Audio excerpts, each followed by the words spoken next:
एक बार फिर से स्वागत है दोस्तों मेरे channel I am your teacher पर। और आज की वीडियो में हम बात करने वाले हैं कि लिंक्स कितने टाइप के होते हैं और ये जो डू फॉलो होते हैं और नो फॉलो होते हैं इनमें फर्क क्या होता है। अगर आपकी वेबसाइट पर कोई बैकलिंक बना है तो आप किस तरीके से उसको आइडेंटिफाई कर पाएंगे कि जो बैकलिंक बना है वो डू फॉलो है या नो फॉलो है। लिंक एट्रीब्यूट कितने टाइप के होते हैं इसको हम जानेंगे। उससे पहले अगर आप मेरे चैनल पर नए हैं तो अभी सब्सक्राइब कर दीजिए मेरे चैनल को, साथ ही प्रेस कर दीजिए नोटिफिकेशन बेल को ताकि आप कोई भी वीडियो मिस ना कर दें। तो चलिए देखते हैं कि लिंक्स कितने टाइप के होते हैं।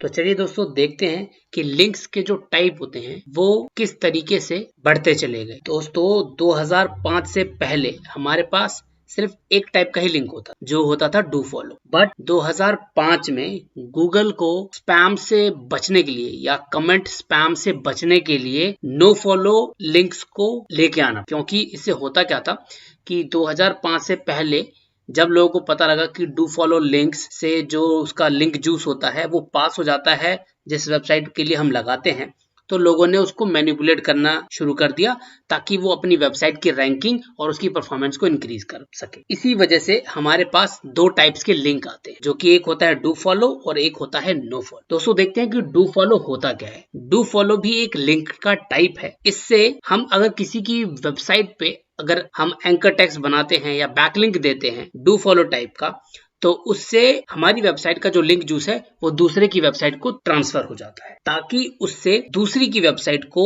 रैंक करने में और उसकी परफॉर्मेंस को इंक्रीज करने में थोड़ी सी हेल्प मिल जाएगी। अगर आपको देखना है कि डू फॉलो लिंक किस टाइप का होता है तो मैं आपको दिखाता हूँ। आप यहाँ देखेंगे कि ये जो लिंक है, यहाँ पर आप href देखेंगे, यहाँ आपका लिंक होगा और उसके बाद आपका जो एंकर टेक्स्ट बना होगा वो हो। तो इससे हमको पता लग जाएगा कि आपका जो लिंक है या जो बैकलिंक है वो डू फॉलो टाइप का है। और एक चीज और देखते हैं कि लिंक जूस, क्योंकि ये टर्म आपको बार बार सुनने को मिलेगा तो हम इसको भी समझ लेते हैं कि लिंक जूस होता क्या है। लिंक जूस एक तरीके का ट्रस्ट होता है या अथॉरिटी होती है। अगर आप किसी की वेबसाइट पर या किसी हाई DAPA वाली वेबसाइट पर आप अपनी बैकलिंक बनाते हैं तो वहां से लिंक जूस पास होता है। वो लिंक जूस क्या होता है?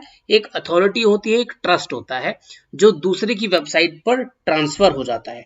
और उस ट्रांसफर का मतलब है आपकी वेबसाइट की रैंकिंग और परफॉर्मेंस में इंप्रूवमेंट। आपने जहां पर भी बैकलिंक्स बनाए होंगे या बुक मार्किंग की होगी, आर्टिकल सबमिशन किए होंगे या जो भी वेरियस एक्टिविटीज होती है ऑफ पेज SEO की, आपने जो भी किया होगा, अगर वहां पर जहां जहां डू फॉलो लिंक्स मिलते हैं तो उन वेबसाइटों से उनके जो लिंक जूस होते हैं वो पास होके आपकी वेबसाइट की ओर पॉइंट हो जाता है और आपकी रैंकिंग इंप्रूव हो जाती है। अगर कोई बड़ी वेबसाइट है जिसका DAPA हाई है, वो आपको अगर डू फॉलो लिंक देता है तो उसका मतलब वो गूगल को ये इंस्ट्रक्शंस देता है या ये बताता है कि ये जो छोटी सी वेबसाइट है या जिस वेबसाइट ने मेरे ऊपर बैकलिंक बनाया है, इसकी आप थोड़ी सी हेल्प करो और इसको रैंकिंग में, परफॉर्मेंस में इंप्रूव कर दो। अब देखते हैं नो फॉलो क्या होता है।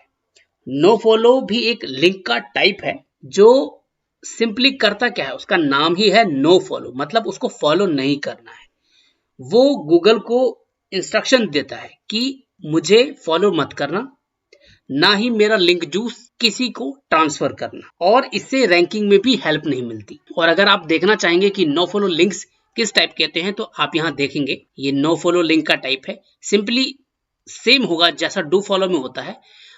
आपको href मिलेगा, इसके बाद जो भी URL है आपका वो, उसके बाद आप इसमें एक्स्ट्रा REL यानी कि रिलेशन देखेंगे, relation is equal to no follow. अगर कहीं पर भी REL is equal to no follow लिखा है लिंक के साथ में तो इसका मतलब वो लिंक नो फॉलो टाइप का है। जैसा कि आपको मैंने पहले बताया था कि दो टाइप्स के लिंक क्यों आए, क्योंकि पहले तो हमारे पास 2005 से पहले सिर्फ और सिर्फ एक टाइप का लिंक था जो डू फॉलो था। बट 2005 में या उसके बाद गूगल ने बहुत रिसर्च करने के बाद, इंफॉर्मेशन गैदर करने के बाद उसको लगा कि लोगों ने इस जो टर्म है नो फॉलो उसको मिसयूज किया, उसको मैनिपुलेट किया अपनी वेबसाइट की परफॉर्मेंस को इंक्रीज करने के लिए, इसलिए वो दो टाइप के लिंक लेके आ गए। इसमें नो फॉलो जो होता है हमारा, वो करता भी क्या है, नो फॉलो से आपकी वेबसाइट पर ट्रैफिक भी आता है, क्योंकि आपने नो फॉलो लिंक लिया, जिस किसी भी वेबसाइट पर लगाया, वहां पर कोई क्लिक करेगा, वहां पर क्लिक करके कोई आपकी वेबसाइट के ऊपर आया, तो उससे हुआ क्या, सिंपली आपकी वेबसाइट की ओर ट्रैफिक आया। ऐसे ही बहुत सारा ट्रैफिक नो फॉलो के थ्रू भी आ सकता है। भले आपका डीएपी इंप्रूव नहीं हो पाएगा या आपको लिंक जूस नहीं मिल पाया, बट आपको ट्रैफिक मिल जाएगा। एक बात और, ये आपको गूगल की जो पेनल्टीज होती हैं उन पेनल्टीज से बचाता है, क्योंकि डायरेक्टली वो आपके ऊपर लगेंगी नहीं, क्योंकि वो लिंक जो है वो नो फॉलो टाइप का है। आपको या कई लोगों को ऐसा सुना होगा कि हमें सिर्फ डू फॉलो लिंक्स बनाने चाहिए, क्योंकि जो डिजिटल मार्केटिंग में है, फील्ड में है या एसईओ करते हैं, तो उन्हें पता होगा कि डू फॉलो लिंक्स कितना इंपॉर्टेंट है। बट ऐसा नहीं है कि सिर्फ और सिर्फ डू फॉलो लिंक्स ही बनाने चाहिए। डू फॉलो और नो फॉलो लिंक्स को बनाने का एक सही रेशियो है, जो कि है 1:4। यानी कि अगर आप 4 डू फॉलो लिंक्स बनाते हैं तो आपको एक नो फॉलो लिंक्स भी बनाना चाहिए। ऐसा नहीं कि सिर्फ और सिर्फ आपको डू फॉलो लिंक्स ही बनाने चाहिए, आपको नो फॉलो लिंक्स भी बनाने चाहिए। ऐसा क्यों?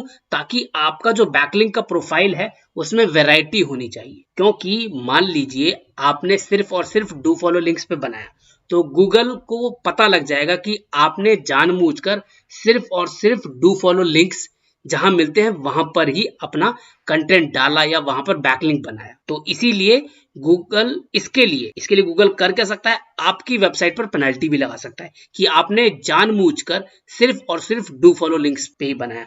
तो उससे बचने के लिए आपको कुछ नो फॉलो लिंक्स भी बनाने चाहिए। इसीलिए जो हमारा ये जो रेशियो है 1:4, यानी कि एक नो फॉलो और 4 डू फॉलो, इसको अगर आप मेंटेन रखेंगे तो आपकी वेबसाइट का जो बैकलिंक प्रोफाइल है या बैकलिंक पोर्टफोलियो है वो मेंटेन और हेल्दी रहे। अब देखते हैं कि जो लिंक एट्रीब्यूट होते हैं वो कितने टाइप के होते हैं। सितंबर 2019 में गूगल ने लिंक एट्रीब्यूट जो होते थे हमारे, उसमें और वैरायटीज ऐड कर दी। जैसा कि आप स्क्रीन पे देख रहे हैं, उन्होंने पहले तो एक था सिर्फ नो फॉलो, उन्होंने उसमें 2 और ऐड कर दिए एक्स्ट्रा। टोटल हो गए हमारे पास 3। एक हो गया स्पॉन्सर्ड, एक हो गया यूजीसी यानी कि यूजर जनरेटेड कंटेंट, और थर्ड वाला जो कि पहले से था नो फॉलो। जो हमारा स्पॉन्सर्ड वाला जो हमारा लिंक है, इससे हम गूगल को ये बता पाएंगे कि ये जो लिंक है जिसको हमने बैकलिंक दी है ये स्पॉन्सर्ड है, यानी कि पेड है, इसके हमें पैसे मिले हैं, ये एडवर्टीजमेंट के थ्रू आया है या कुछ ऐसी वेबसाइटों से हमें मिला है।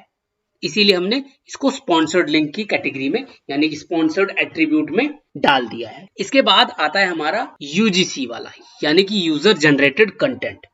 तो जो यूजर जनरेटेड कंटेंट होता है, इससे पता लगता है कि ये जो लिंक्स हैं या जो लिंक्स के टाइप हैं ये किसी यूजर के द्वारा बनाया गया है। जैसे कि आप देखेंगे जो कमेंट्स होते हैं हमारे, जनरली सारे कमेंट्स नो फॉलो होते हैं, तो जो कमेंट्स होते हैं वो हमारा यूजीसी की कैटेगरी में आता है, नो फॉलो प्लस यूजीसी की कैटेगरी में। आप इन एट्रीब्यूट को सिंगली भी यूज कर सकते हैं, यानी कि सिर्फ और सिर्फ एक लिंक को आप स्पॉन्सर्ड भी बना सकते हैं, सिंगली आप यूजीसी भी बना सकते हैं। साथ ही साथ आप इन दोनों को यानी कि स्पॉन्सर्ड को प्लस यूजीसी को एक साथ कंबाइन भी कर सकते हैं।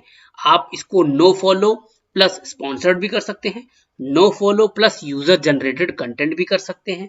दोस्तों, अगर आप जानना चाहते हैं कि आप बैकलिंक्स किस तरीके से बना सकते हैं या कौन कौन से ऐसे तरीके हैं जिनसे आप बैकलिंक्स क्रिएट कर सकते हैं, तो उसका वीडियो आपको ऊपर आई बटन में मिल जाएगा, आप वहां से उसको चेक कर सकते हैं।